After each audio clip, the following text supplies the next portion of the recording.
So as we're getting ready for this upcoming backcountry season, we want to spend a little time and evaluate our gear and make sure that it's in a good working order and ready to go for the season. We definitely want to spend some time evaluating our Avalanche rescue gear and making sure that it's all ready to go. So one piece of gear I'm going to spend a little extra time on is my beacon. And there are 5 things I like to look for when I'm evaluating my beacon at the beginning of the season. Number 1, I'm going to look for any damage. So maybe there's a cracked screen, or the case is cracked, or maybe this on-off switch doesn't like to work anymore, or won't stay locked in whatever position I want to put it in. I want to make sure the battery door still closes, things like that. All of those are serious issues and they should be addressed. I'm also going to check the harness, make sure the straps aren't ripping, there's no cracked buckles, and that this tether works still. So after I check for damage, I want to make sure I replace the batteries. So even if I left my batteries in over the summer and they're still reading at 80 or 90%, I'm going to go ahead and pull those out and put fresh batteries in. We always want to use alkaline batteries, not lithium ion batteries. Lithium ion batteries will read at a higher level, so they perform at 100% and then drop to 0 really quickly, where alkaline batteries will show an accurate they'll accurately depict how much battery life is left in that beacon. So alkaline batteries, put some fresh ones in there.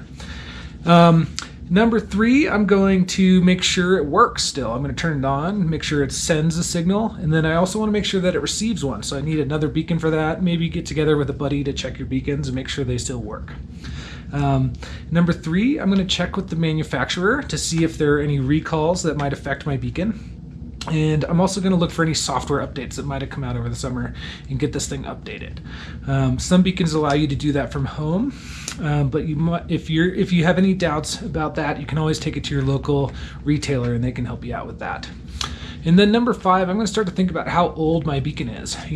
This is a life-saving piece of technology, and just like your phone or laptop, it will wear out with time.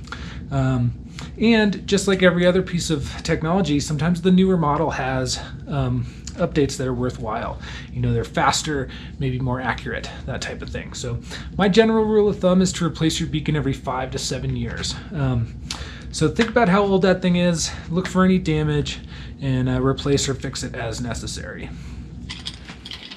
So as we're getting our Avi safety gear together for the season, it's also a good idea to give our shovel and probe a good look over and make sure that it's all in good working order. So with the probe specifically, I'm looking at all the different sections, making sure nothing's bent or broken or no pieces are missing.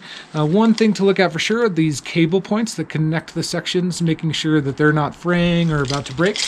And then I want to make sure it all comes together as it should, that the sections aren't hanging up on each other, and that it's not bent when I get it together. And then for my shovel, I want to make sure I have all the pieces, that they notch together like they should, that I haven't lost any of these little buttons, things like that. You could also sand down any sharp burrs that might damage your pack if you're into that. But just like your beacon, the shovel and probe are critical pieces of safety gear, and if anything is damaged, it should be replaced.